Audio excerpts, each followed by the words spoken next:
So we live in Brooklyn, Maryland. We're one block from my partner is in New York, but he works from home. And so his life, because of New York, is basically 60, right? Like there are multiple coffee shops, cafes, everything he wants. And we're one block from this massive park. And so like that's all he does, right? So I go to Manhattan, like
We have a little our microphone here is dead, but we're going to get that fixed. So we're just going to get underway. So good afternoon. Thanks everybody for coming. My name is Steve Keel. I'm the Economic Development and Wisconsin State Director for the Federal Reserve Bank of Chicago in a group called our Community Development and Policy Studies Group.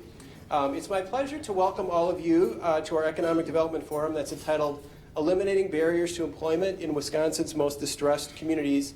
And specifically, we're going to drill down on the topic of expungement today. The Federal Reserve Bank of Chicago is very pleased to be collaborating with our co-sponsor, Clean Slate Milwaukee. And I'm very pleased to see so many of my good friends over the years that are here, very familiar faces. It's just been a pleasure to work with such a wonderful group of people over the years, and I'm also pleased to see quite a few new faces as well. So thank you for joining us. I'm heartened in your interest in today's topic. So also for the first time, actually, I'm very pleased, and in the back of the room, if you notice, to welcome the Wisconsin Eye Public Affairs Network to our forum. They are recording and live streaming, actually, today's forum, and it's going to be available on their website at wiseye.org. Their mission, among other things, is to provide unfettered access to the actions of our state government and to the full range of forums, activities, and participants throughout our state that constitute community and public life in Wisconsin. So thank you, John Schroeder, very much, and welcome to our forum. Perfect. All right. So I'm just going to begin here by providing some background on the Community Development and Policy Studies Division at the Chicago Fed. Our principal mission is to support the Federal Reserve System's economic growth objectives by promoting fair access to financial services and researching issues that impact consumer and community access to financial markets. We do this by promoting a better understanding by policymakers, community leaders, and private sector decision makers of the processes and resources that support economic development programs at the regional, state, local, and neighborhood levels, with a specific focus on low and moderate income communities in both urban and rural areas. We bring together economic development practitioners, financial institutions, and other interested parties to collaborate on economic development initiatives, including business development, entrepreneurship, micro-enterprise support, workforce development, and access to capital, credit, and opportunities for small businesses. We provide technical assistance on the Community Reinvestment Act, CRA, and fair lending laws and regulations as they apply to business and economic development issues. We also produce a publication called ProfitWise News and Views, which is in your audience packet today, which publishes articles on economic development and news directions, including small business lending, labor trends, and tax incentives to assist underserved communities, consumer issues such as predatory lending, credit scoring, and identity theft, regulatory compliance issues, and research activities relevant to community development. Our final written paper copy of that edition is in your packet today, and then actually moving forward, we're going all electronic. So if you're interested, you can sign up for free, and it'll just be delivered from now on just electronically right into your mailbox. Further, we also sponsor policy conferences, seminars, and workshops on economic development issues, such as our forum today. In 1977, Congress amended the Federal Reserve Act to give the Fed a dual mandate: first, to ensure we have a stable economy, and then second, to promote maximum employment. The topic of today's forum, eliminating barriers to employment in Wisconsin's most distressed communities, expungement, flows from that second mandate, promoting maximum employment. So, should employers be allowed to screen candidates based upon their criminal history? That is the question being raised by advocates of the Ban the Box movement, referring to the box on the job applications that candidates must check if they have anything more serious than a traffic violation on their criminal record. Critics argue that it effectively bars the almost 1 in 3 American adults with an arrest or conviction from most gainful employment. Ban the Box legislation prohibits employers from asking candidates about their criminal history until they've had a chance to interview them and assess their qualifications. Today, over a dozen states and more than 100 localities have implemented some form of Ban the Box. Further, last November, President Obama directed the U.S. Office of Personnel Management to modify its hiring practices to delay inquiries into a person's possible criminal history until later stages of the application process. Instead of being rejected with little or no further inquiry, this ban may provide applicants an opportunity to introduce themselves to an employer in person and to explain the circumstances behind the conviction. Incidentally, this procedure is also followed by the Federal Reserve Bank of Chicago in their hiring practices. The Equal Opportunity Commission contends that the federal law already prohibits employers from barring candidates with criminal records until their offenses, unless their offense is job-related.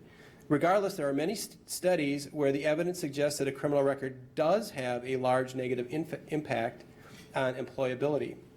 Criminal records have always been public in the United States, but advocates of banning the box point out that the internet has made it much easier for employers and other interested parties to access this information. According to a recent study, 9 out of 10 employers conduct criminal background checks for employment, and even there's an entire industry that has grown up around it. Contrarily, employers argue that they have a legitimate reason for seeking this information, stemming from both a legal requirement and a moral responsibility to ensure a safe workplace. However, advocates of ban the box legislation say that it represents a compromise between the interests of job candidates and employers, since most ban the box laws still allow employers to consider criminal records later in the hiring process. As everyone in this room is keenly aware, the unemployment rate for African American population in Wisconsin is unacceptably high and mostly concentrated among African American males. In fact, major portions of Milwaukee's inner city have been stuck in a permanent recession. Today's forum seeks to better understand the issues and opportunities surrounding the use of expungement of nonviolent criminal records as one step towards eliminating barriers to employment in Wisconsin's most distressed communities. Our speakers and panelists today will discuss the issue from their own unique perspective, and I need to add that the views expressed by our speakers, including me, are simply the views of each individual presenter and do not necessarily represent the views of the Federal Reserve Bank of Chicago nor the Federal Reserve System. Other experts and practitioners here today are among you in the audience, and I encourage you to participate in the Q&A session, which will be at the end of the panel discussion. So if you can hold your questions until the end, what I want to do is give everybody equal time, and then we hopefully will have about 20 minutes for Q&A at the end. So now what I'd like to do is I'd like to just introduce, to get us underway, my outstanding co-host, Shanielle McLeod. She is the Executive Director of Clean Slate Milwaukee.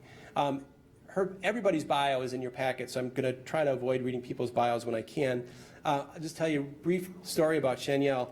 I have these economic development forums every year, a couple times a year, and a year ago I had it in Milwaukee, and it was on entrepreneurship. And actually Dan from UW-Madison is here in the room, and he was my partner, there we go, from UW-Madison on that, for their Center for Entrepreneurship here. He was an excellent partner. And actually, after that event in Milwaukee, Shanielle came up to me and she handed me a packet of information about expungement and urged me to read it and told me how important it was regarding eliminating barriers to employment among some of Milwaukee's most distressed communities. So I appreciate the fact that she came up and gave me the information. I read it. I called her. I sat down. We had a much longer conversation. I was very impressed. So please join me in welcoming Shanielle McLeod, my co-host for today's event.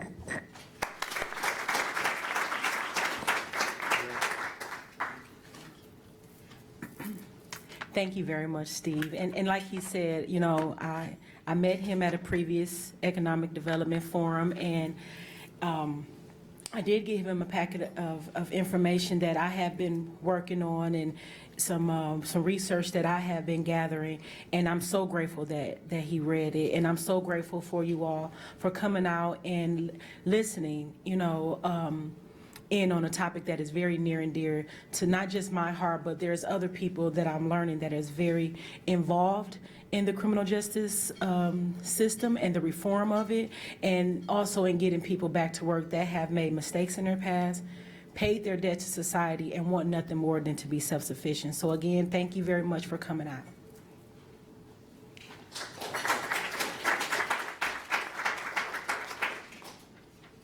Thanks, Shanielle. You're going to hear a lot more about Shanielle's story when we're on the panel, so we're just trying to make sure that we stay on time.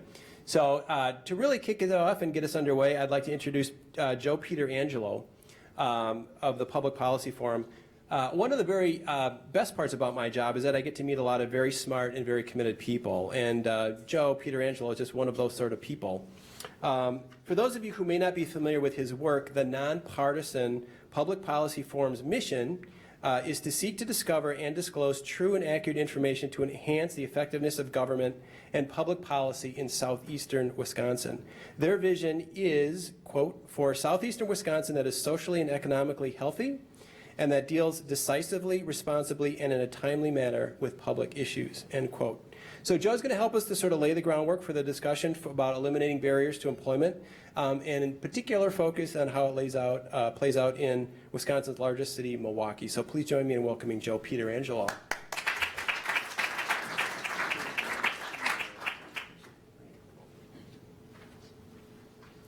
Thanks, Steve, and thanks everyone for being here. I used to live in Madison, and coming over this morning, I was expecting to see familiar people on the list of participants, and didn't. So I guess I'm officially a Milwaukeean now. Been living in Milwaukee for about 7 or 8 years. So really, I'm going to take a step back and present some very basic preliminary data that we've collected on Milwaukee's unemployed job seekers and various barriers that they face to employment. So not really delving specifically and deeply into the expungement issue, but kind of the big picture. So our research started with the question, who are Milwaukee's unemployed job seekers? What are their barriers? How prevalent are those barriers among the population? And what can we do from a policy perspective to change and make the situation better? So the data in Milwaukee on racial disparities pretty stark, pretty widely known. This is data on the official unemployment rate. So the darker blue bars are the official unemployment rate by race, and the lighter blue bars take into account all jobless individuals for any reason. So that includes people who are have given up on their job search, people who are students, stay-at-home parents, incarcerated. So that brings all of the jobless population into account. So major disparities there, particularly if you look just at males who are unemployed or underemployed. It's approximately double the percentage among African Americans than the other races. Females, disparities are a little less, but still significant. And then from an educational attainment perspective, particularly the Hispanic population in Milwaukee has the greatest barrier to, or the lowest number of high school graduates and GED holders. So that's a significant barrier among the Latino population in particular, but also bachelor's degrees and higher, still relatively low percentages among minority populations in Milwaukee. So what we did was we collected data on these 6 major workforce development programs. So we defined an unemployed job seeker as someone who is participating in a major workforce program. 4 of the programs, most of the individuals are participating in a program through Employ Milwaukee, who's the major workforce agency, training agency in Milwaukee. And we also looked at 2 other programs that are more transitional jobs programs, subsidized employment that seek to get people back into the workforce. And we defined barriers as limited education, being no high school diploma or GED, lack of driver's license, limiting people's transportation options, and then criminal background. So those were the 3 that we really focused on. This is just where the individuals are coming from, primarily Central City, who are participating in the programs. I'm just going to give you a few examples. The WIOA program is the main federal program for unemployed adults, federally funded program.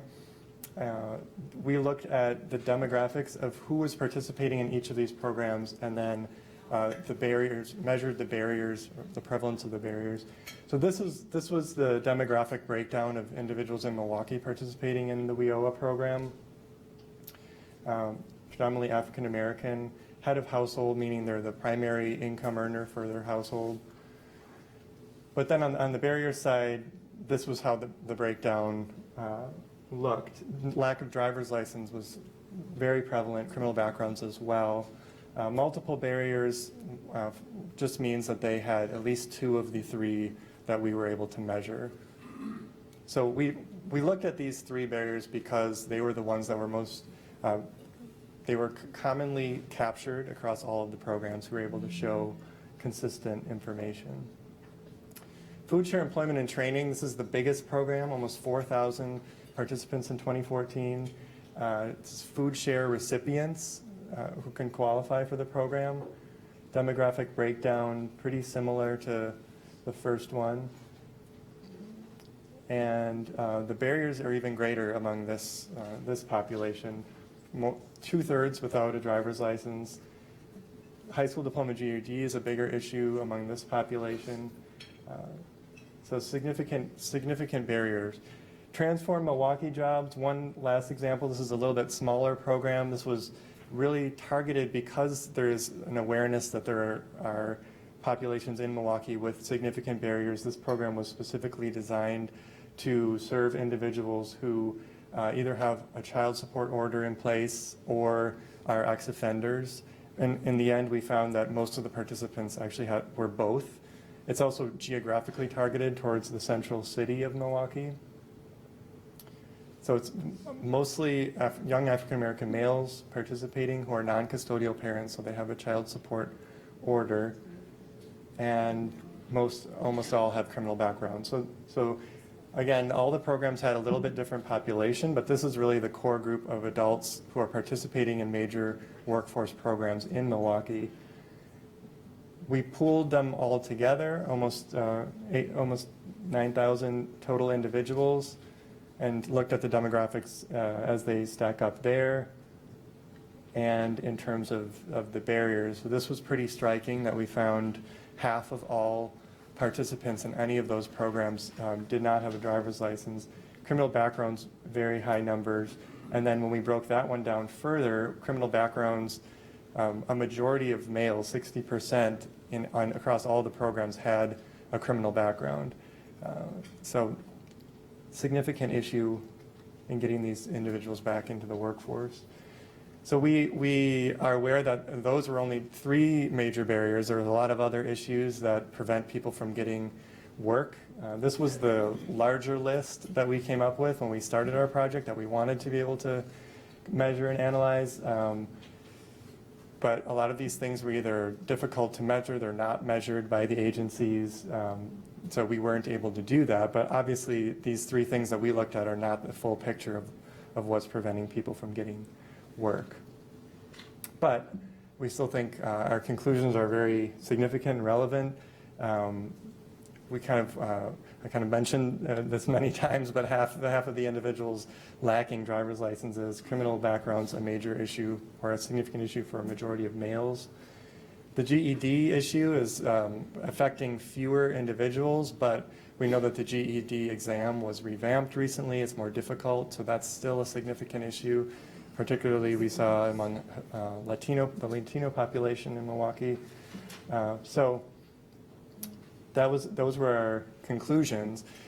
From that, we've really focused on the transportation issue since. As an organization, we've delved into that and looked at our public transportation system and ways of improving that, because in Milwaukee, a lot of the job growth has been out in the suburban areas where most of the unemployment is really in the city. There's a lot of reasons why it's difficult to access those jobs via public transportation. So we've delved into that, looked for ways to improve it.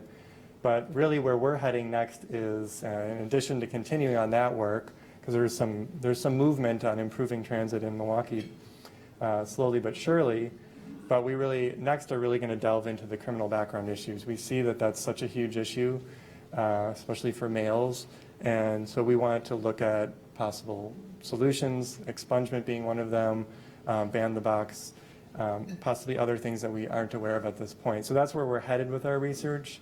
We really just wanted to present this as background, kind of just to get the ball rolling on the conversation. So now the panel can really focus on where to go on the issue of expungement. So, thank you. So why don't we have our panel come up right now, and then we'll be seated. Sure.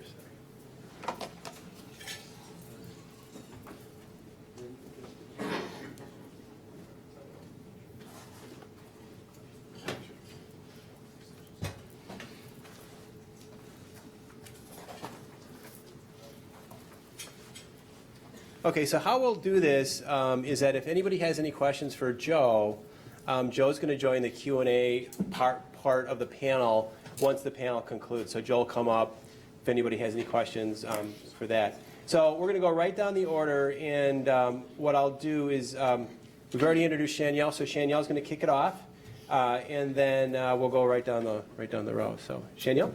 All right.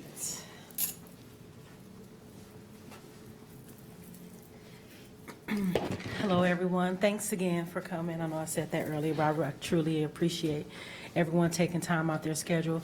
Again, my name is Shanielle McLeod, and I'm the Executive Director of an organization called Clean Slate Milwaukee.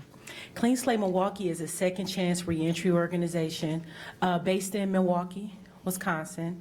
And our whole purpose and goal, we have a dual purpose. So our whole dual purpose is to, one, make sure that people that have criminal records have fair access to employment, housing, and higher education.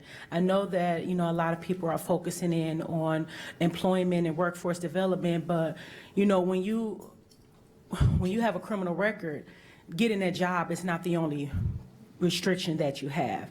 You have restrictions to housing, you have restrictions to higher education. A lot of technical colleges and universities do not allow people that have a record, regardless of the age of the record, will not allow admission, and that's an issue. So we focus in on expungement because, in my opinion, expungement puts a period to the end of a sentence. If you don't put that cutoff part to someone's sentence, then that means it's a run-on sentence, and that's an illegal sentence, right? So when we talk about criminal justice, in my opinion, expungement is sentencing justice because it's something that is stipulated at the time of sentencing. And like I said before, if there's no expungement, every sentence is a life sentence, regardless if you have a record for 10 years without an expungement. You can have it for 20, 30, 40 years, and you can actually miss out on a lifetime of opportunity if you were never to be given that second chance. So, I'm a paralegal. I've pretty much dedicated my entire paralegal career to studying, researching, not just the Wisconsin expungement laws, but our surrounding states' expungement laws, and just comparing them to see how far are we behind. Even though our motto is forward, our motto is forward, but we're so far behind on, giving people the second chance, and just getting people back into the workforce, the workforce development. I'm sorry, I'm getting screwed up here. I had everything I wanted to say down, and so I'll just speak from personal experience. In Milwaukee, we work with our local judges and sometimes state judges, and we focusing on expungement, like I said before, as an effort to remove those barriers, and we've been very successful so far.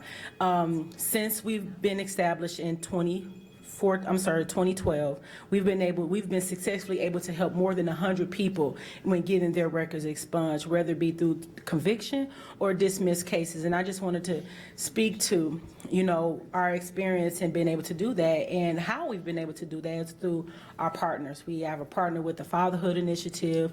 We have a partner with the City of Milwaukee who funds us. We also have a partnership with WCS, and WCS is an organization that helps with driver's license, because we do recognize driver's license as being a barrier to employment as well.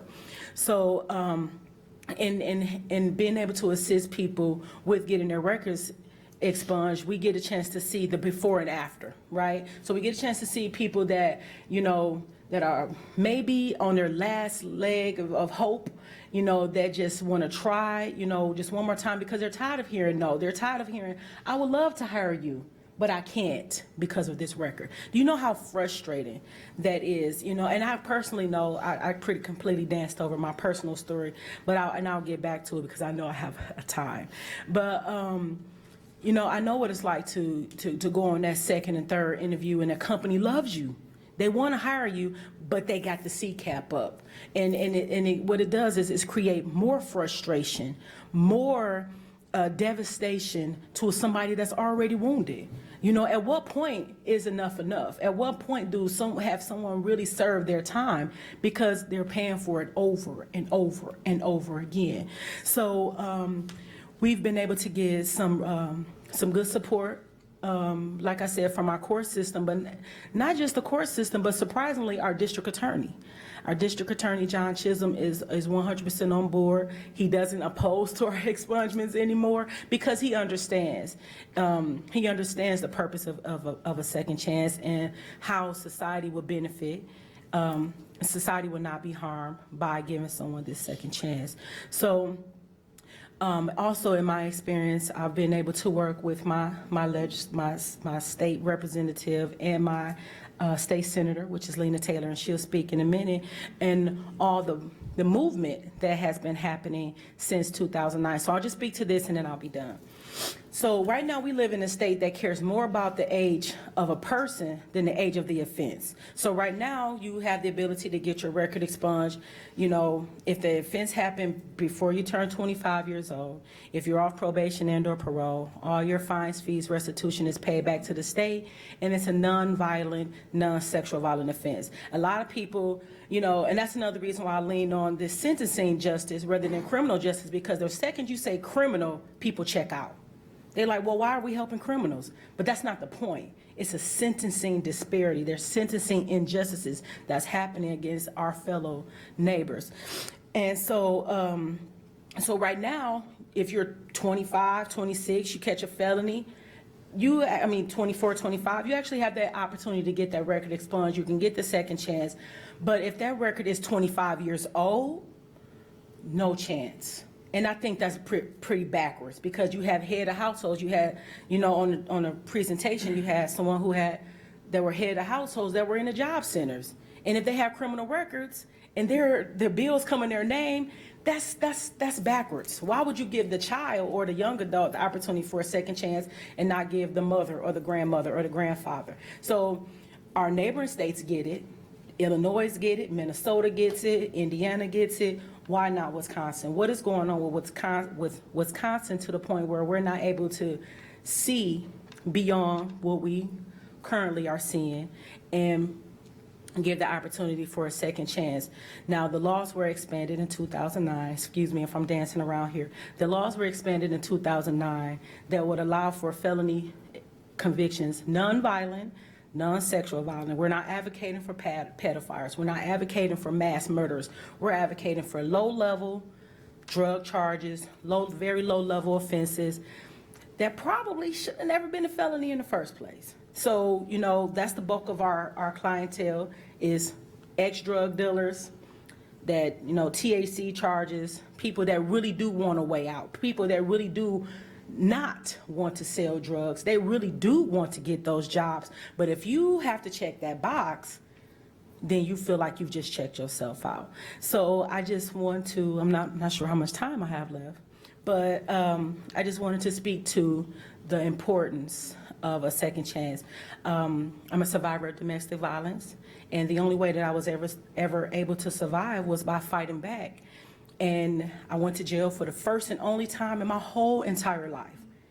And since then, I was working in Northwestern Mutual Life Insurance at the time. I had been there 6 years, and you know what happens? The company find out about your record, you're out of there. I didn't lie. I just didn't reveal that I had been in a domestic violent relationship, and I was convicted.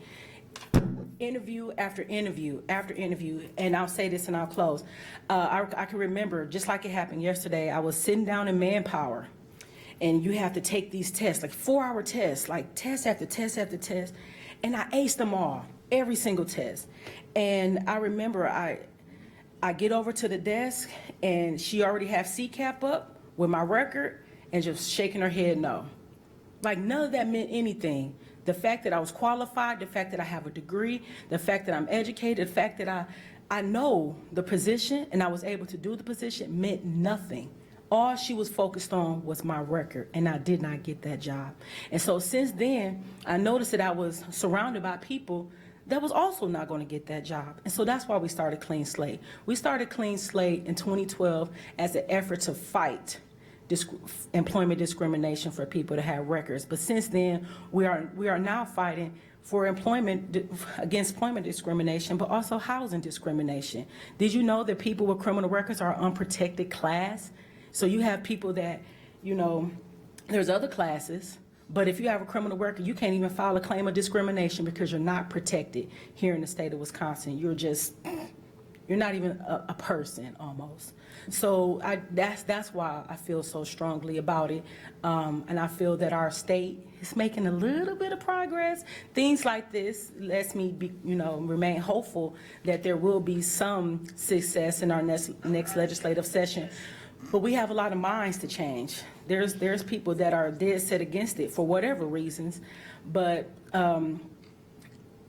and I'll just close with that. But I just wanted to say minds need to be changed. We need to push, because regardless of how far we're trying to go and how forward we're trying to move, we're not going anywhere without our workforce development. And particularly, we're not going anywhere without Milwaukee. And as long as we continue to divide people up based on, what we think and biases, and, we're never going to be able to move anywhere as a state. So thank you. Thanks, Daniel.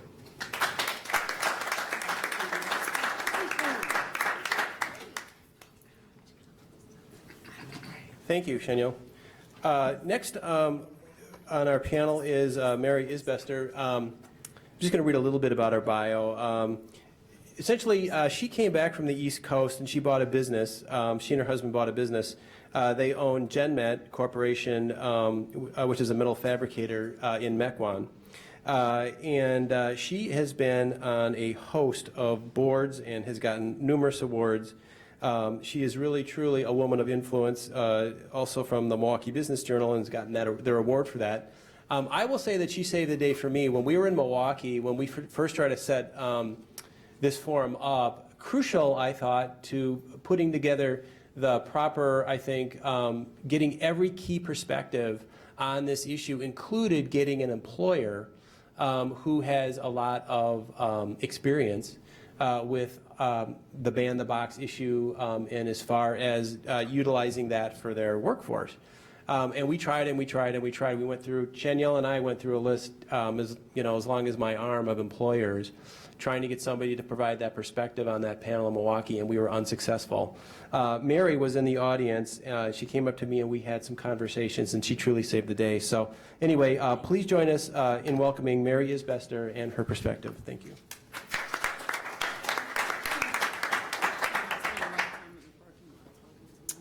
Good afternoon. Good afternoon.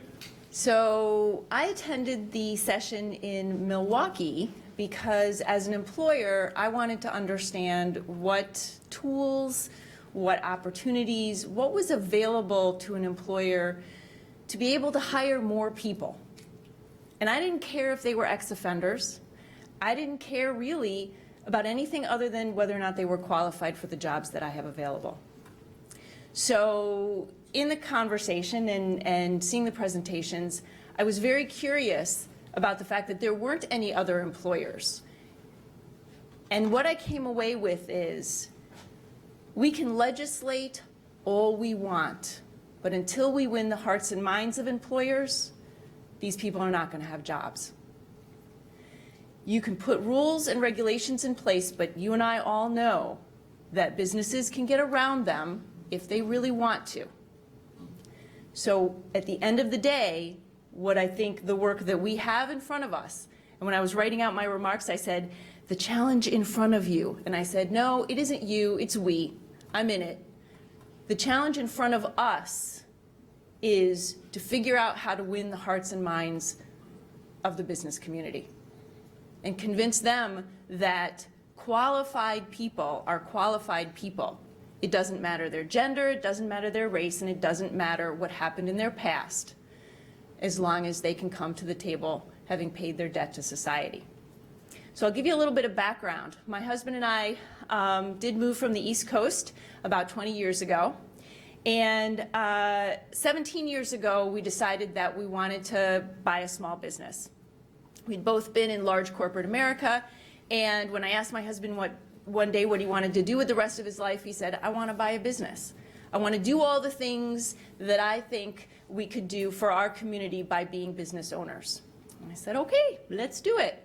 So we bought a small manufacturing business that had been family owned for 4 generations, and was not doing well. As a matter of fact, was heading into bankruptcy, and therefore it was affordable. So that's how we bought the business. We now have 60 employees, and we are a manufacturer. So I didn't have any experience as a business owner when I came into this. And I remember, as a small business owner, you wear all the hats. And one of the hats that I wear and have worn since day one is that of the HR manager. And I remember looking at, and remember, we bought this business, so there were a lot of things already in place. And I remember looking at the job application, and we had, been hiring, and so people had come in, and I'm looking at their application and the information they wrote down, and there's this question: have you ever been convicted of a felony? And it was checked, yes.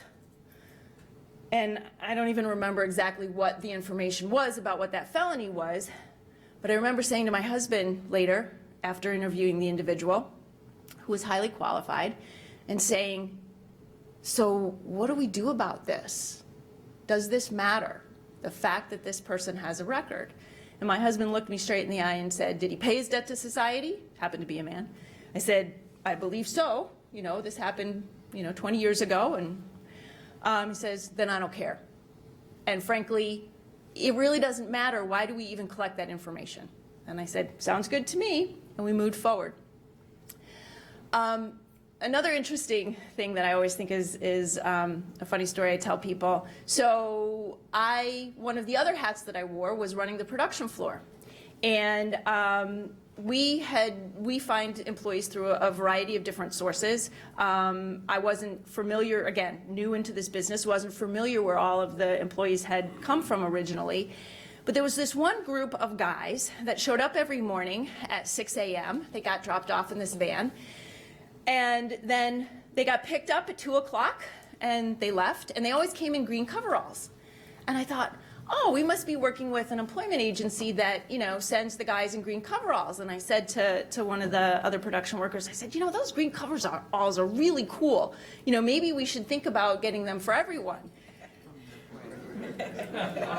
And he sort of looked at me and he said, yeah, except those would be the work release guys. I said, oh, I get it. Okay, not green for everybody. So, but I called them the men in green. And from then on, the men in green were sort of our code for people who had been ex-offenders. Very early on, I realized folks that had been incarcerated were, as long as they were qualified applicants, were no different than people that we hired from the street. And if we ran the statistics, which we did, in terms of their ability to be successful, they were about equally successful in terms of their retention rate. And what happens, at least in our facility, if you make a year, if you can make it a year, you basically are good to go from then on. Now, are there challenges? Absolutely. And that group of people have different challenges than other people. And you have to be sensitive and aware of the challenges. You have to be aware, but you can't enable. So I'm going to go through a couple of things, and some of this information is anecdotal. It's things that happened in my facility. I've interviewed a number of the folks that have been with us. I think our longest ex-offender was incarcerated for 19 years. Everything from a couple of years to 6 years. So it's been the whole gamut. And after talking with them and then some of my business colleagues after Steve and I had a conversation about why don't more employers do this, I collected some information, and I'll tell you what some of the major challenges for an ex-offender is when they come into, and again, I'm just speaking from a manufacturing perspective. I'm sure some of these apply to other careers and other industries, but I'm, just assume that it's just me talking. Lack of employment experience. So it's not just a lack of employment history, it's experience. This was a really interesting, I had an aha moment one day. I had an individual, and this isn't just ex-offenders, this is a lot of people. This guy had been missing work on and off for a month, right? And I went up to him and I said, John, why do you keep missing so much work? And he looked at me and he said, I don't see the problem. I said, what do you mean you don't see the problem? He said, I'm not at work, so you're not paying me, so what's the problem? The way he viewed his job was, if he came, then I should pay him. If he didn't come and I didn't have to pay him, we were even. It never occurred to him that he had a responsibility, that he was part of a team, that his not being there impacted everybody else and our ability to get production done. And once I explained that to him, it was really interesting to see his attitude change. Second of all, institutionalized. So we've been told that if you're 5 years in, basically you're institutionalized. And there's a lot of stuff that goes along with that, and how you perceive things. Folks become distrustful and combative. They don't believe that when a supervisor says, I'm asking you to do this, or I need you to do this, or whatever, that they're doing it from a good place as opposed to a bad place. And often the response is combative. They're not real team players. They haven't had to, you're in there for yourself. So understanding that sometimes the best way forward, the best way to be the most successful is put the team's needs above your own individual needs, that's really difficult for these folks. It's difficult for everyone, but even more so when you've been in an environment for a long time where that is not helpful. One of the things that we focus on is turning survival skills, because a lot of these folks, after they've been incarcerated for a while, they have survival skills, and they can be incredibly resourceful. Turning those survival skills into skills that will take them forward, right? Helping them see that it's the same kind of thinking, you just have to apply it a little bit differently. And trust. Trust is the big issue. And a lot of times, winning over people who have a lot of reason not to trust the system and not to trust other people is really difficult. My business is high trust. We don't have supervisors. We have, our work teams direct themselves. And so we don't have locks on things. We don't have a tool room where you have to put everything away. It's a very open environment, and that's kind of uncomfortable for some people who haven't been in that environment before, and it takes them a while to get there. But you need to recognize it, help them get there. You don't enable them, and that's a big thing. A lot of these folks have been enabled by their families, by their relationships outside, and that's sometimes what caused them to go in the first place. Yeah. So some of the last couple of things, what I suggest the criminal justice system think about doing more of is providing more work release programs, right? Get these folks used to going to work and what it feels like. Success really breeds success. Some of the guys that have worked with us for over a year are so excited that they are getting performance reviews and raises and 401k plans and something that they can call a career. And those are the people that long-term do not go back into the system. Give them a mentor. So when they get out, where they land when they leave, I think really determines how well they are likely to be successful continuing, right? Give them a mentor, give them a place that helps them. And they need examples. They need examples of success. And I would suggest that mentor, it's not going to be their parole officer. It's going to be somebody who's been where they were and can talk to them about what it takes to turn things around. Recognize their challenges and don't enable them. All right? Recognize them, work with them, but don't enable them. Now, I don't have time to talk about the business case. I would encourage all of us to think about going forward. That's the challenge. Make the business case. And if for no other reason, the top of the chart, I can tell you today, manufacturers in this state and across the nation, our number one challenge, number one, is finding enough people. If there are qualified candidates that are ex-offenders, bring them on. We got to figure out how to make them successful, because there really is a body gap, right? Skills gap aside, there is a body gap. And we do not have enough people in the state to support the businesses that are here. We have got to access those populations that we're not bringing to the table.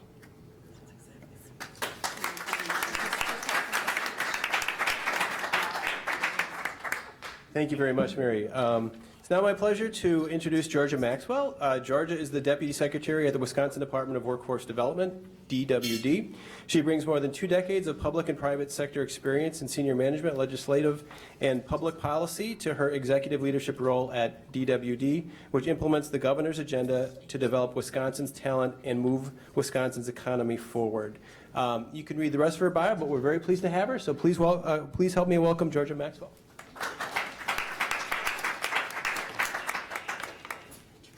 Thank you very much. I just got to say, Mary, kudos to you again, because, kudos to you with an applause, because if we don't have, to the point that you just made of we need bodies, and we don't have, with the aging population, with the number of retirements that are going on, we don't have enough people in the state to fill these gaps for the employers who we meet with every day, who talk about if I could just find 5 qualified people to come in. And they don't even have to be that qualified. They just have to be responsible and have the soft skills, because we'll train them and they can do what we need them to do. We just need to find the bodies. So kudos to you, because we do have to tap into all populations and all people who are willing to work and who are able to work. And at the same time, that can't be done by bodies of government like us, and that can't be done with social services. That can only be done and accomplished successfully with the businesses who are willing to help step up. So it's really a partnership there. So I just commend you. I got all goosebumpy when she was talking, and I really commend the work that you and your husband do, as well as many of our state's manufacturers and other companies across the state. So I apologize. I start out long-winded with commending the last speaker, but good afternoon. On behalf of Governor Walker in the Department of Workforce Development, I'm Georgia Maxwell, and I am so pleased to join you here this afternoon. DWD is addressing the skills gap through a proactive and aggressive approach that supports workforce training that centers on skills that the employers need to fill their openings. Under the governor's vision and leadership, DWD has transitioned from a service agency to a talent development agency. We are more focused than ever on ways that we can develop the talent needed to keep Wisconsin employers competitive, not just here in the U.S., but in the global economy as well. This includes providing opportunity for everyone who wants to work, what we were just talking about. Formerly incarcerated individuals who have been released from prison and are back in the community have so much to offer employers, but they still face significant employment barriers. To assist citizens in overcoming barriers and realizing successful re-entry into the community, Wisconsin and DWD has pursued several initiatives in partnership with job centers and correctional officials. One neat thing that we have is the Wisconsin Fast Forward Mobile Labs. In the year 2014, a vocational training program was created to provide opportunities to individuals who were still incarcerated. In 2014, the Department of Corrections and the Department of Workforce Development partnered with the Wisconsin Tech College system to expand the educational and vocational opportunities for incarcerated individuals through the use of a computer numeric controlled mobile lab. That's a CNC lab. This mobile lab is a 44-foot trailer equipped with state-of-the-art CNC equipment and is used to provide incarcerated individuals hands-on training and skills in high-demand technical fields in the months that are preceding their release. Over the course of 14 weeks, participants in the accelerated format curriculum learn to perform operations of machine tools, computer operations, entry-level CNC programming, CNC setup, CNC operation, mold and print reading, and occupational math. Graduates have the skills needed to fill these vacant positions in machine shops, metal fabrication, tool and die shops, plastic manufacturing, furniture and wood manufacturing, and so much more. DWD has already attended 2 graduations of such a class, one in April and one in August at MATC. Gateway Technical College was awarded a Fast Forward grant to offer an accelerated 13 credit CNC Technical Education Certificate program for DOC inmates in the CNC Mobile Lab, and 28 inmates have completed that to date. Apprenticeship is another excellent method of training inmate apprentices in settings where the prison can offer real work and training, such as horticulturist or custodian apprenticeships. The institution works with the local Wisconsin Technical College to deliver the necessary portion, the classroom portion of their training. The institution provides the on-the-job training in much the same manner as an employer would in the private sector. The training and credential provided through the registered apprenticeship are highly valued by inmates, as well as an excellent mechanism to help them successfully re-enter the workplace upon release. I think I need some more coffee, or maybe less. The DOC has been training inmates using the apprenticeship method since 2006, when DOC's first restaurant cook apprentice was registered with the Department of Workforce Development. Since 2006, DOC has trained more than 1,171 inmate apprenticeships in 17 different trades, ranging from dental laboratory technician to cabinet maker to maintenance repair.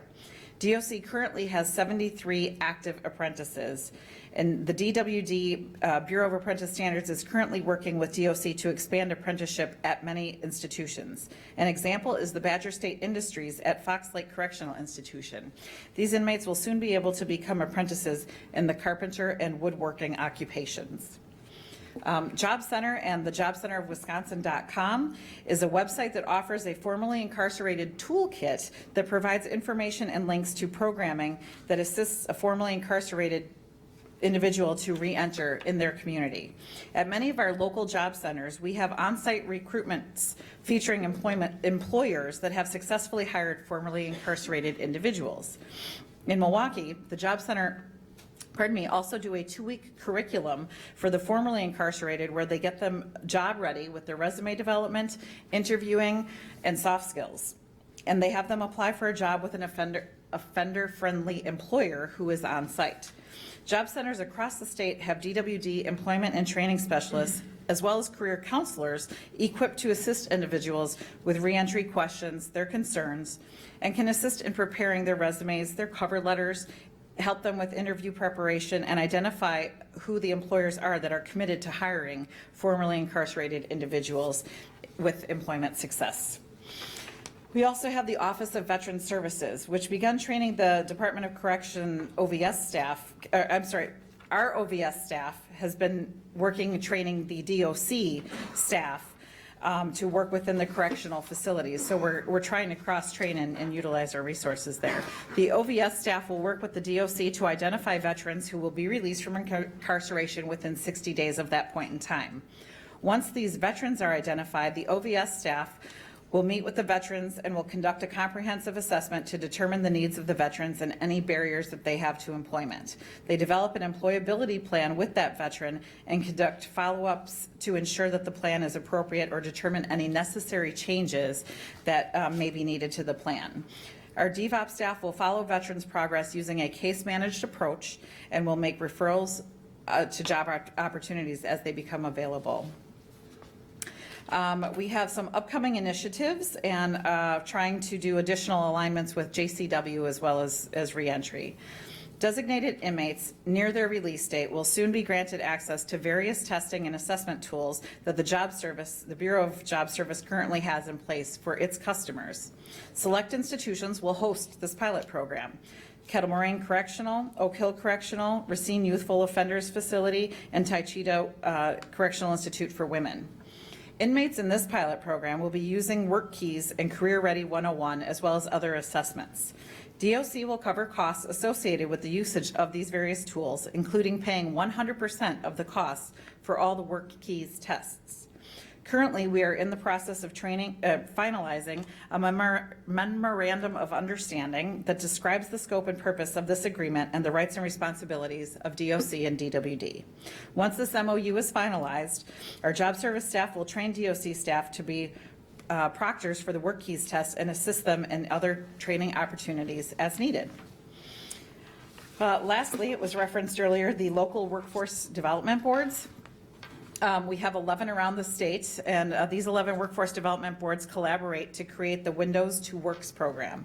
Windows to Work is a pre- and post-release program designated to address criminogenic needs associated with recidivism to provide programming opportunities to eligible inmates at 11 state correctional institutions and 5 county jail facilities throughout the state. DOC and Employ Milwaukee, which is the new name for the Milwaukee board, were awarded this integrated reentry and employment strategies pilot project to test innovative strategies to reduce recidivism and increase job readiness amongst individuals with the criminal records.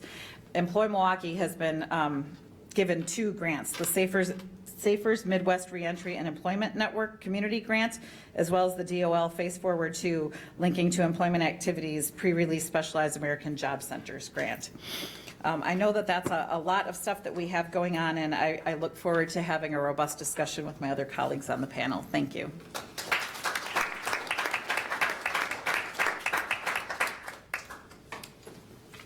Thank you, Deputy Secretary. It's now my distinct pleasure and privilege to introduce Wisconsin State Senator Lena Taylor. Creating a vibrant local economy is a critical issue to Senator Taylor, who also lives in the same neighborhood that she grew up in. Because a high incarceration rate, low educational outcomes, and a lack of job training and economic development all contribute to the tragic cycle of poverty, Senator Taylor fights for public education, job training funding, and economic incentives to grow jobs in Milwaukee. Recently, Senator Taylor fought for the passage of the Milwaukee Bucks arena financing law. She's also the lead author of the Ban the Box bill, which would prevent employers from refusing to it's not Ban the Bucks bill, no, that's not, no. It's not Ban the Bucks. It's Ban the Box, all right? Which is so apropos for today's discussion. So please join me in welcoming Senator Lena Taylor. That is so hilarious. Well, first of all, let me say good afternoon to everyone. Anyone who has had an opportunity to know me and to know my work, I see many individuals that I have been able to come across my path during my time of being a state legislator. You know that the area of justice, our justice system and correction reform have been probably the lead thing that I've worked on as a lawyer. It is the reason, it is the catalyst that launched me into becoming a lawyer and frankly, becoming a legislator. I'm honored to be able to say that I started with a State of the Justice tour way back in 2007, where we went around the state to 10 institutions, and we had an opportunity to do something that was unprecedented.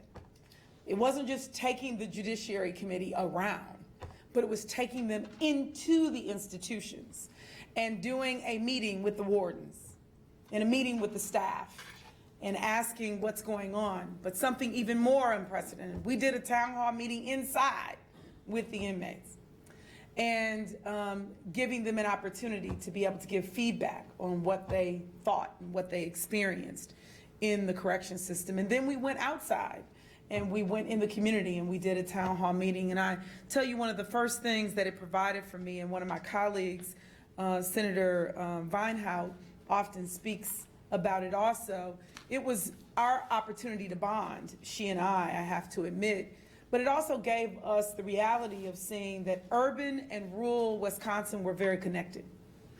And not just connected because the Department of Correction connects us, because in particular, individuals who, it looks like many of them in our state, especially per capita, come from my community. And they get counted in other communities when it comes to the census and thus federal dollars, although those individuals do not have the right to vote for the very people who get to benefit from them being counted in their communities. And because those communities get jobs that are good paying jobs, living wage jobs, but also we found that we were connected because people felt the same thing, which is they just wanted people to have access to be able to work, to be able to, as my father would say, get out of our pocket, and more importantly, to be able to have an opportunity to live the American dream and, you know, and do those things. And in particular, they speak a lot about the mental health and the addiction issues that exist and exist really for people who are incarcerated and how we needed to address those things. It was amazing to be able to take that work and then to move it into the work that we were able to do with the Council of State Governments Justice Center. And that work was the Justice Reinvestment Initiative that we did. I'm sorry, that's my phone going off. It goes off all the time, so I apologize. But the Justice Reinvestment Initiative allowed experts from Texas to come in and analyze our state and our Department of Corrections and to tell us what were our triggers, what were our things that made us the way that we were and really controlled our incarceration rate. And they told us about a number of issues. And one of those areas that they spoke to us about was our community corrections. And I build that all up because we're blessed to be able to have part of what you heard from Deputy Secretary Maxwell telling you about a technical assistant grant that we have, the IRIS program. I forget what IRIS stands for. Somebody help me out in the back. Integrated Reentry Employment Strategies. There you go. Integrated reentry employment and employment strategies. Well, the IRIS program in particular is our work with the Justice Center yet again, with a technical assistant grant to help us to take reentry and work and marry those things more closely together.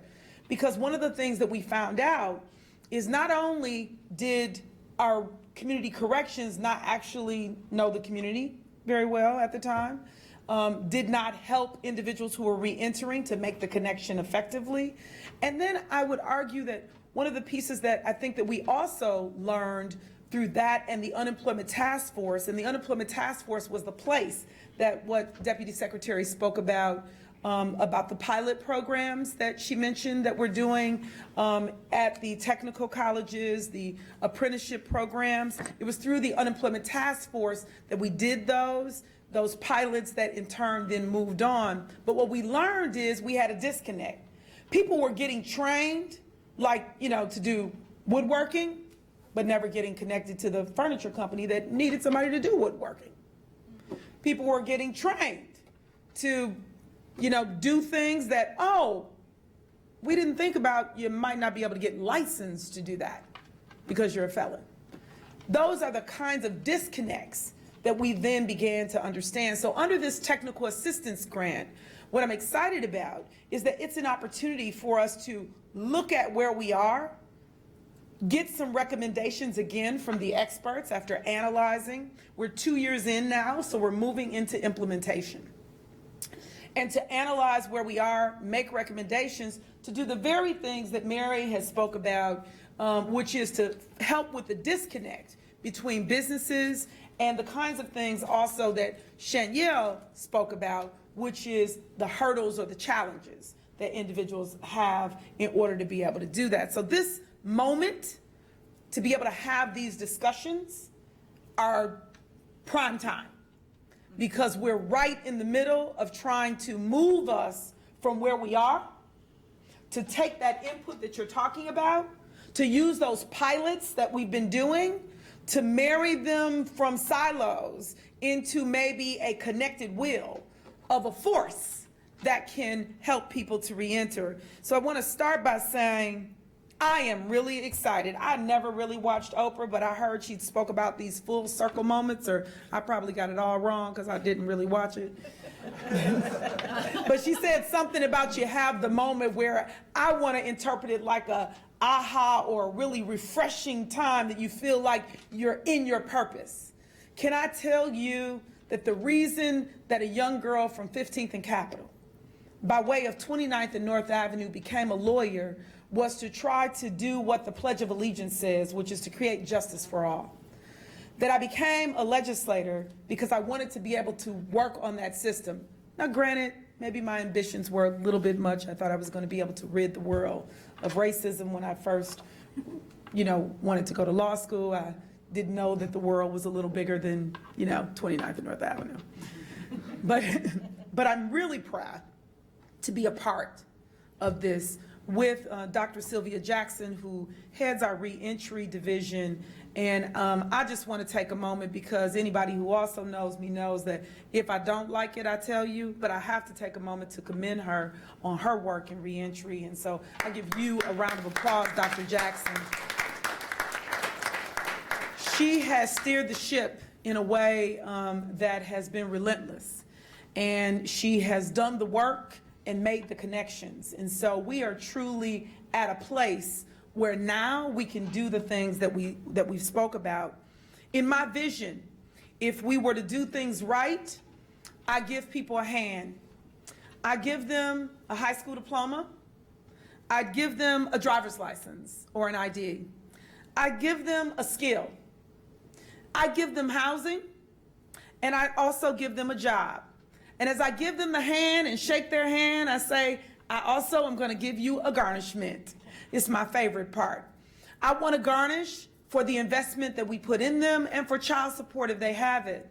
And the reason is because if we're going to help people to be able to navigate, we've got to give them the tools in order to do it. What we learned through justice reinvestment is community corrections was not helping to give them the tool. Since then, 6 months out, they do a portfolio.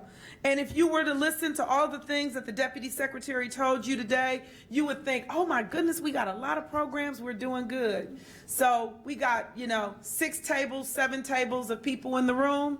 But if I only do enough for 2 chairs, y'all gonna be like, whatever, we still didn't do enough. So yes, we are creating some pilots and some pieces. And we're trying to grow those pieces, and I will legitimately say that I can say that we're trying. After 13 years of saying the same thing, I'm sitting in the room, and when the Secretary of Corrections says what I want to say, I thought I was going to get up, and those of you who are from the faith community, I thought I was going to do a praise dance, because I was like, praise the Lord. I think I'm glad I voted for you today. I was mad yesterday when I got the Lincoln Hill story, but I'm happy today because you're talking about the things that we need to see happen. I can't be in every room. So I want to see those things happen, but I want to say this. I know that people often say, if I could just find good people. We just heard some work, ironically, from a representative from the Justice Center to speak about the issues around employment.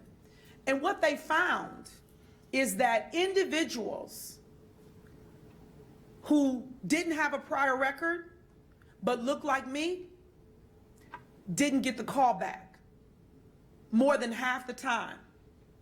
So you can't know if I have the skill if you don't call me back. It may not be a skill gap. It may be, frankly, I'm going to say the word, the R word, and it's not Republican.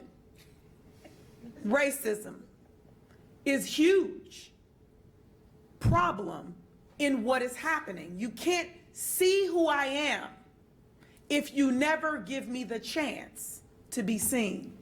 What the work that we heard about just today before we came also told us is individuals who had a record, and that record being an arrest, not even a conviction. Individuals who had a record at an even higher rate, people of color, were not called. So a person without a record, with a resume that reflects skills, who has a conviction, who's white, would get a call at a greater number than individuals without a conviction, who had the skill, who were black. Let me let that sink in. The person with a record would get a call more than a black person without one.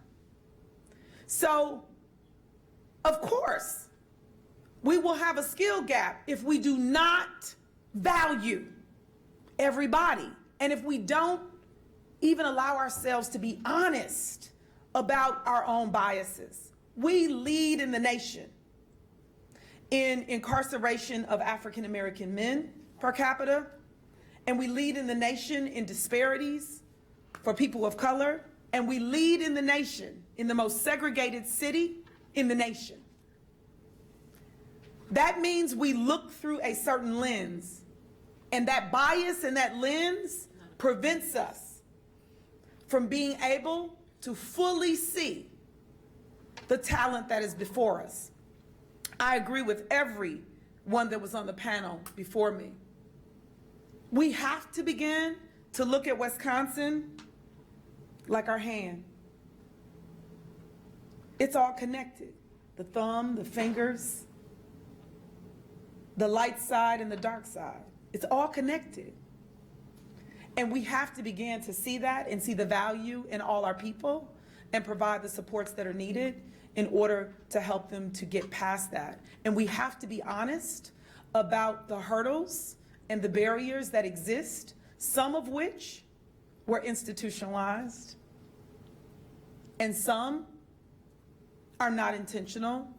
But whatever it is, intentional, institutionalized or not, they are our issues that together we must address.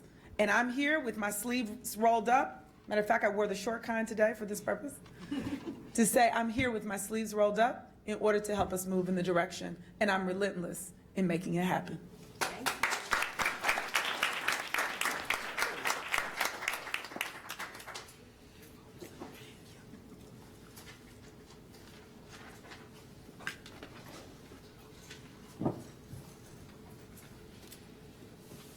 All right, thank you, Senator Taylor, very much. I'm all choked up after that. It was amazing. So now is the time that we have for Q&A, and I've been so wrapped up that I don't even know how much time we have. We got about 15 minutes. I was hoping for 20, but we'll take 15. So we can just open it right up now for questions. If anybody has any, just raise your hand, and we'll start right there, and then Dan, you're number 2. Well, my question is, Senator Taylor, I want to thank you for keeping justice reinvestment, that language out there.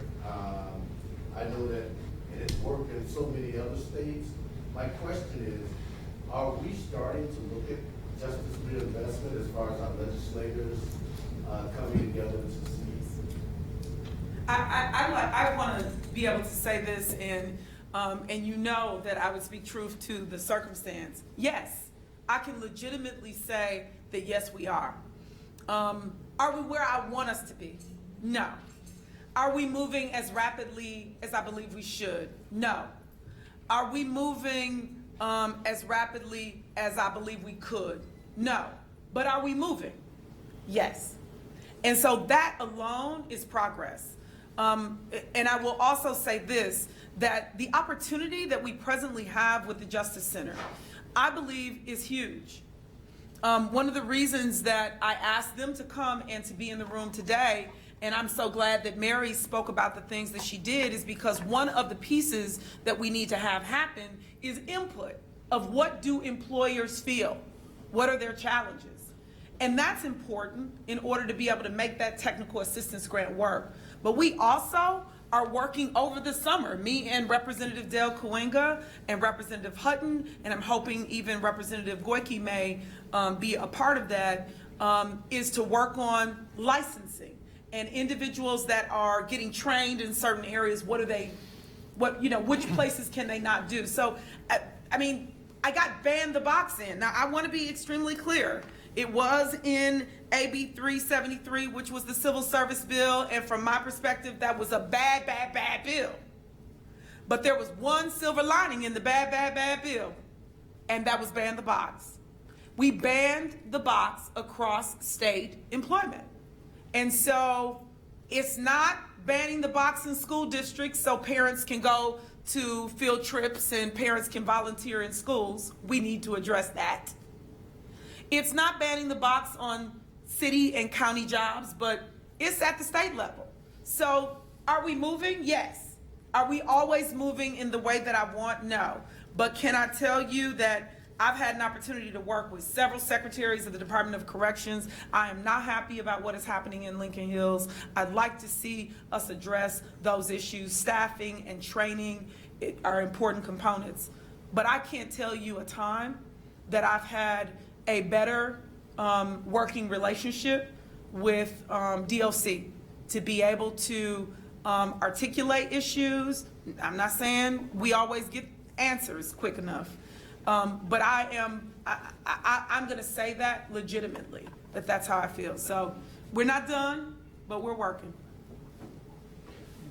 Dan? Thank you, the speakers and all panelists. It's very, very informative. Question, if there are any states or other regions that we should look to as being the leaders in this area or have a model that we want to replicate? Well, there are several states that are doing it and doing it very well. A state that I like to make reference to a lot is Illinois, because it's so close, but yet we're so far away from them. And so, for example, on June 4th of this year, I'll be going to Cook County, Illinois, and they're they're hosting their 12th annual Expungement Summit. So for the last 12 years, they will have this massive summit where people in their county, they come out, they get their records expunged that day. They have a pardon advisory board, so they are able to get their potentially a pardon that day. They just have a day of a second chance. So they have laws on their books where, if you've been clean, crime-free for a certain amount of years, you have the ability to get your record expunged. They have it for their adults and juveniles. So Minnesota as well, they have very, very, very progressive expungement laws, second chance laws, deferred prosecution, just different things that would not clog their criminal justice facilities with people that really shouldn't be there in the first place. I'd like to chime in on that if I could also, and almost want to ask one of our ladies to chime in and speak to it, if you'd be so kind, from the Justice Center, because we just literally had conversations about both of these things today. And so yes is the answer. There are other states. One of the reasons that I continue to mention the Council of State Government and the Justice Center is because they are, for lack of a better say, a clearinghouse of what best practices and data-driven strategies are that exist in other states and that have worked. That's the reason that their expertise is so very important with the technical assistant grants that are available. We know the states that did JRI work before us and have done the work after us, and how we kind of messed up the work that we did. So yes is the answer to the question. And in the technical assistant grant, I wish I could remember the state that Erica was from. Maryland, thank you. And Maryland is a state that we're going to be using as a model for the work that we're going to be doing to do exactly what we're talking about here. So this is why this moment is really a watershed moment, in my opinion, because it's an opportunity for you to turn to the very individuals who are making recommendations to us as a state and to make that connection today. And I say that as people who are in the room, that you're concerned. So I would ask you not to leave without at least touching base. Can I impose upon you to wave your hands, ladies? And so it's extremely, I think, important for you to make that connection. And then also, I mentioned Maryland because it's the example that's being used to facilitate us, but there are several others, that are doing work, including even the conversations that were shared with, and I hope I'm saying it right, record clearing. Instead of saying expungement or dismissals or nullification, whatever it is, clearing the records, there are states like Illinois that says if you do education while you're serving your sentence, we'll help to expunge your record so that we can help, so you can get the job and get a job. Other states, Kentucky does something slightly different. So the point is that, Yeah, we won't be the first. I'm just trying to help us not be the last. So I just have a quick question. You guys talked about the CNC mobile lab and how it gives people the technical skills. But Mary kind of said that there's other issues when you're hiring people who have been in the system. So are there any programs that are out there to give them the soft skills and the work knowledge that they might need? Definitely. Thank you for that question. Yes, there are lots of services that do that. I was speaking to, the workforce dollars and where those are spent and allocated, targeted to the incarcerated population. But we have our job centers all across the state of Wisconsin, and we have counselors in those job centers that will specifically help on what you're referring to, which we call soft skills. And that's, things like being able to show up to work on time, that responsibility factor that you had talked about, understanding the scope of being part of a team and being responsible to your employer, as well as if there's other skills that are needed. Let's say that an individual possesses 4 out of 6 skills that would be needed for X job. Our counselors can identify that and then be able to add on those other 2 skills. We work a lot in collaboration with the technical colleges, so sometimes there's modules or units. There's a lot of online resources that these counselors walk through with the individuals. They can do it right there together in our service rooms and help them through that. And that was the point I was saying about how our staff are going to be working hand in hand with the corrections staff to make sure that we can transfer those skills amongst the staff so more people are able to be counselor resources for the individuals to get them skilled up appropriately. And again, we work incredibly tightly with our partners on the industry side of things to know what the demands are and what they have coming up and where the biggest needs are. So that to your point, Senator, that we're not training people for jobs that aren't available. We're training people and giving them the skills for what they need, for what the employers are saying the demand right now is. And Emily, just to speak to that and bring clarity, we're moving to do all those things that the Deputy Secretary just spoke to, because those are the things that we're doing, for example, for veterans, and that we're doing in the job centers for everyone.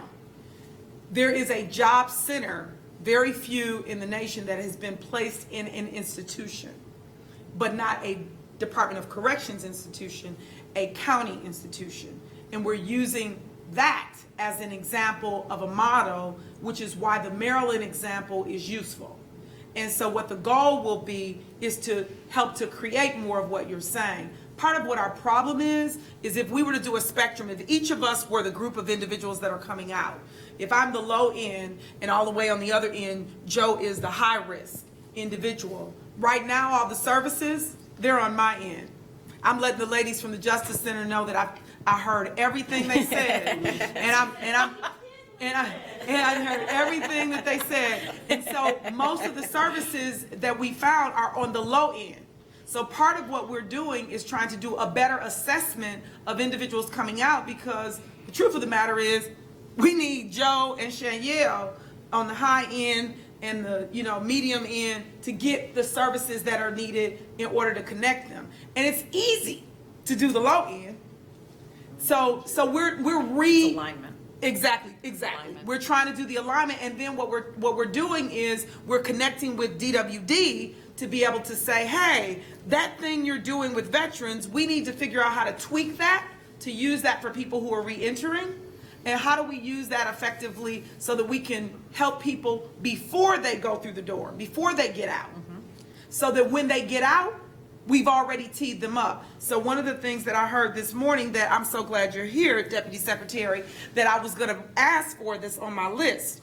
They're able to do interviews even and see resumes of people who are inside, so that by the time they get out, that they've already been able to make those connections with employers, which is huge, because it's 1-2 weeks of not being able to know where to go, sleeping in a car, whatever, that somebody might make a decision to do what they used to do. Right there. Yes, there's a couple things that I wanted to touch upon. Number one is CCAP. I think there should be a disclaimer put on it, especially for employers, to understand that what's on CCAP is not what they are looking for, because they put down arrest and everything else. And what the employer is looking for is convictions. And many times in the African American community, a number of people are arrested and never convicted of anything, but when it shows up on CCAP, they only see the one word, and that's conviction. They don't read the whole outline of what's there. And I don't know who controls that, but it needs to be dealt with.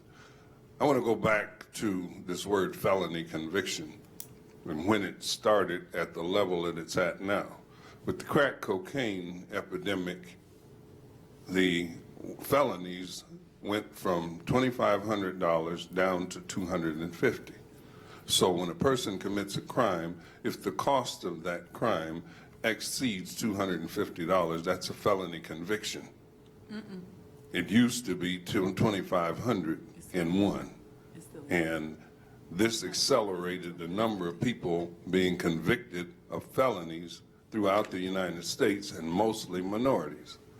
Now, I'm a little older than most, so I'm 73 years old. So I'm talking about way back in the 60s and 70s when some of you were still babies. But look back at the history of this and why it was done. It was done to control mass populations, and that's what it has come to at this point. The other thing is, when you look at people re-entering from incarceration, mostly minorities, nobody's looking at their families. Nobody's looking at why do they need a job in the first place. Nobody's trying to reconnect them with their children and the other family members that motivate them to want to do better. And these are the issues that we have to address in addition to job skills, et cetera. Because if you give a person a job skill and an employer will say, I'll give you a job, if they're not connected to something that's motivating them to want to go to work every day, that job is meaningless. For sure. I want to just answer your question of who controls CCAP. That's controlled by your legislature and your governor. And I'd like you to know that actually, to go to the question that was asked earlier, we actually made progress this session. We had made progress, and we had CCAP, where CCAP no longer would be accessible. And then there was a fight over open records.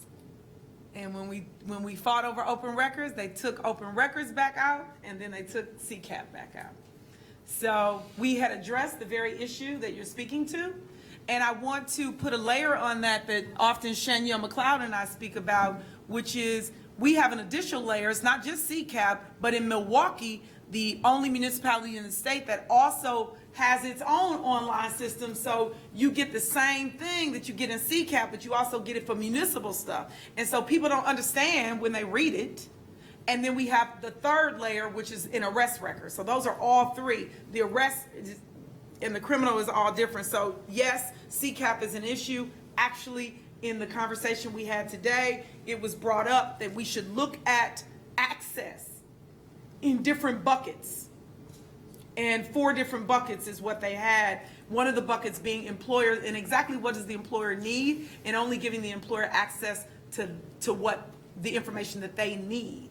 And one would argue, what do they need?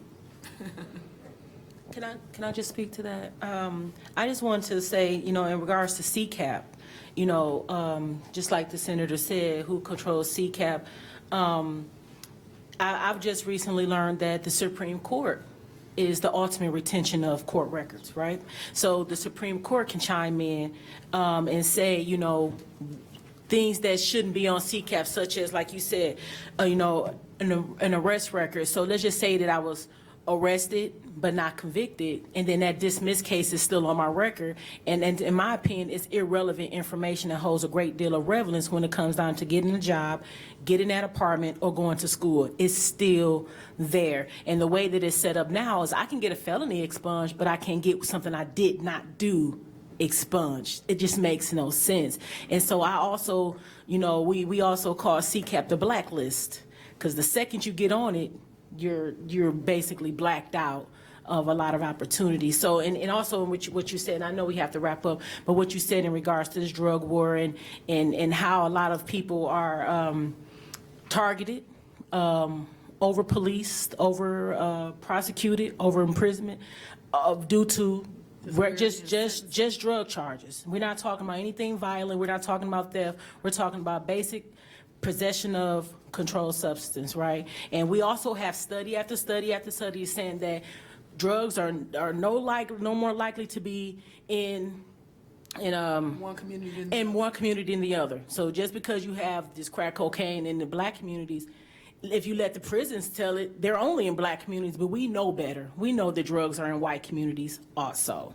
So, but are those white communities over-policed? Absolutely not. So there is a bias. There is some things that we need to get over and actually be honest about. And until we get there, we won't get there. Okay, last question, right here. You had a lady in the back also. Could we take her just because her hand was up before him?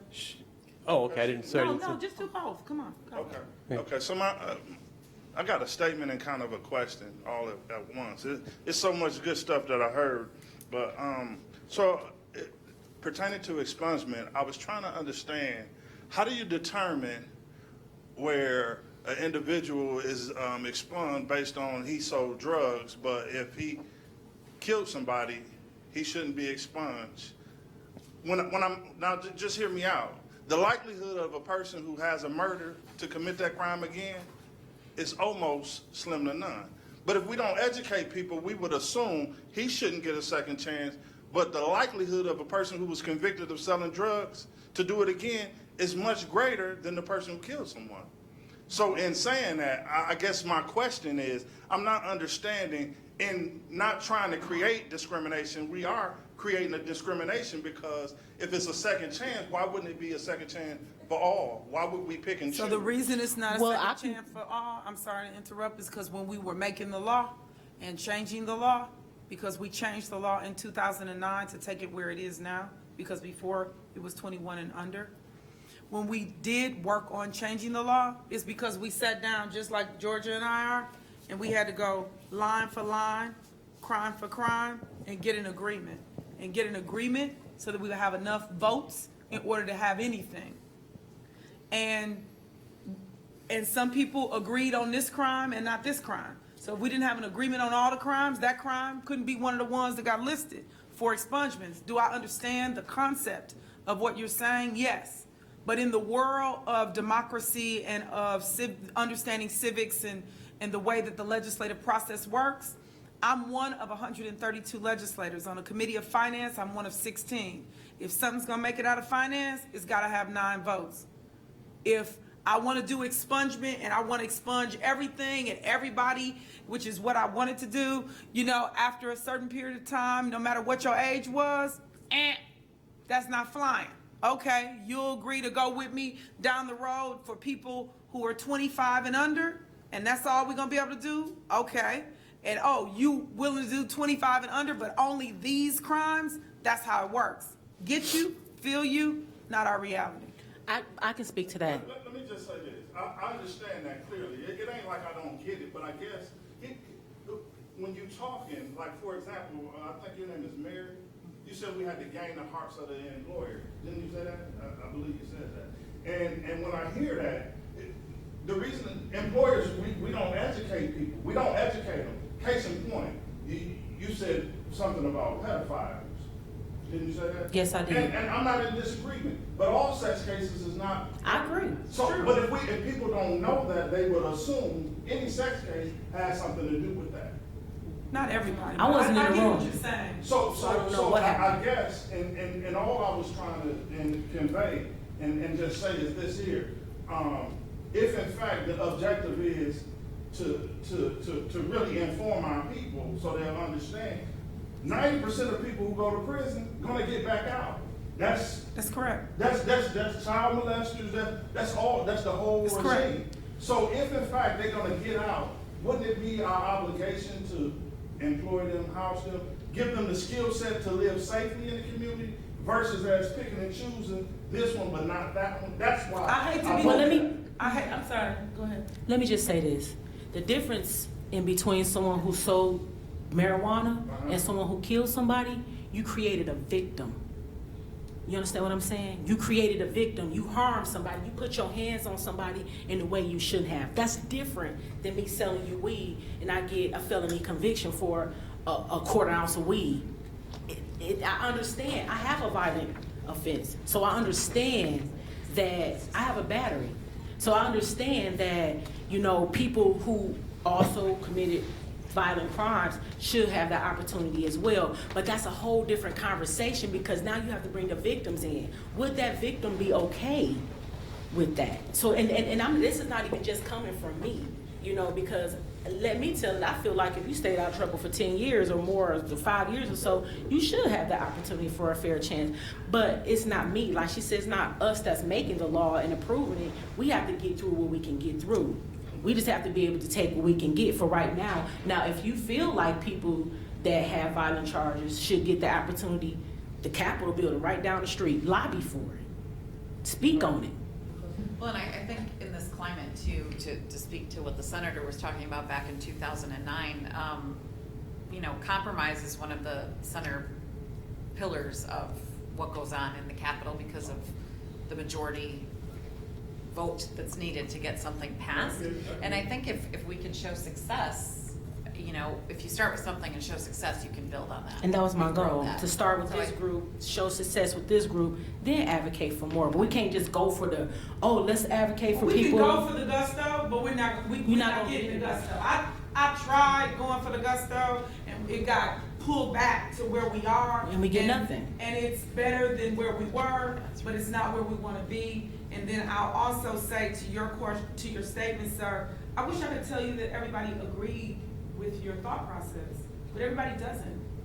As a matter of fact, I have colleagues who will vote on what we do or what we don't do who don't believe. Matter of fact, the sheriff in my county does not believe that individuals who are incarcerated should be getting an opportunity to do work release, to do programming, to do those things.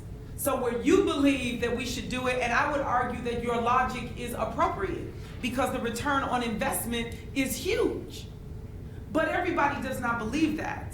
Everybody in law enforcement, everybody in the justice system, from policing to sentencing, do not believe it. The people making the laws, I've been doing this, I'm in my 13th year, working on my 13th year.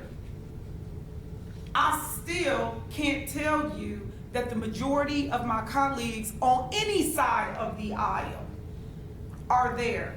When we did the work we did in 2009, the Democrats were completely in control.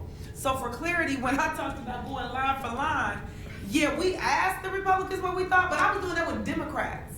So I'm just trying to say, I feel you. I've dedicated my life to this work. But I'm a keep it real kind of girl. I'm not gonna tell you, oh yeah, that's exactly what we should do. And no doggone well that what you saying ain't flying. Because I've been trying to fly that ship the whole time, or it feel like flying a ship. Because you don't fly ships. I've been trying to, fly that ship for a long time. I decided to instead go with this little bitty, two-seater.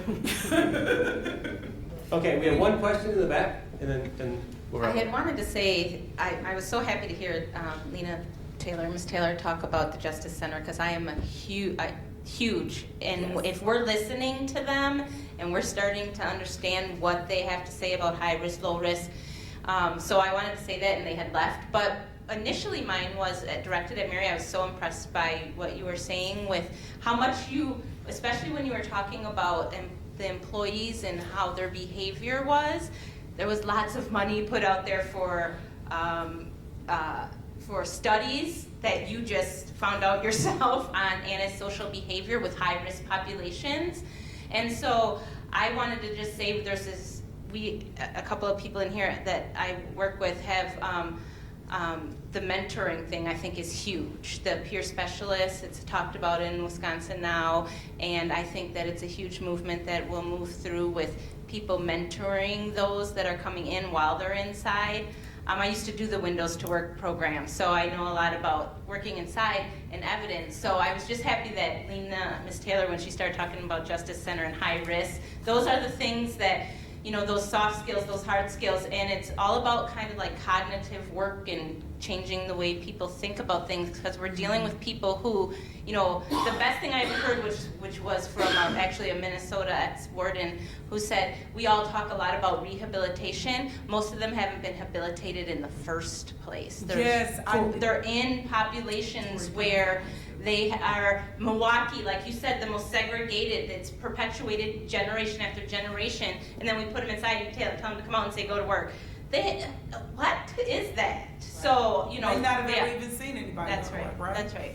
But I want to say about the Justice Center and the work in regards to risk.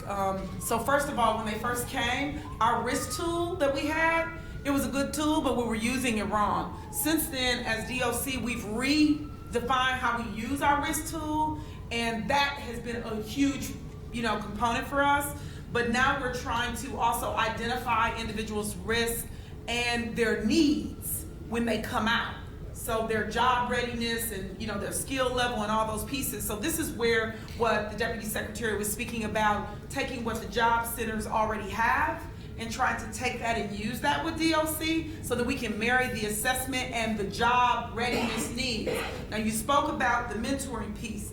We're not quite there yet, but I've been talking about the problem with fraternization policies for a long time, where people who help inside can't help the person when they come outside. Bad, bad, bad. So anybody who feels something about that, I need you to talk to Dr. Jackson so that she can take it back to the Secretary and to DOC, because it is important for that mentoring piece to happen. There was actually something that happened in a presentation today that also spoke to that. So I'm glad that you brought that up, because people need that person, I call it their guardrail, to help them from going over the edge. And it's not just an employer. It can't be just somebody connected to a job. It has to be somebody that can connect them with all the pieces of life that they have to deal with, because they have to learn to cope. Because like you said, they may not have ever even seen it, for lack of a better say it, done right. So thank you all. All right, well, thank you all. I'd like to thank my outstanding co-host, Shanielle McLeod, and thanks also to Deputy Secretary Georgia Maxwell, Senator Lena Taylor, Mary Isbester, and Joe Peter Angelo. Thank you very much. All right, two final things. You're going to get a survey in your email, so please take the survey, fill it out. It helps us to make these events much better. And then lastly, just leave your name tag right on your desk. We recycle those. Thanks much, and have a safe journey home. Thank you. Joe, I'm asking you to please connect with the Justice Center to take the work that the Public Policy Forum is doing, to connect with the work that they're doing. I think it would be awesome. That's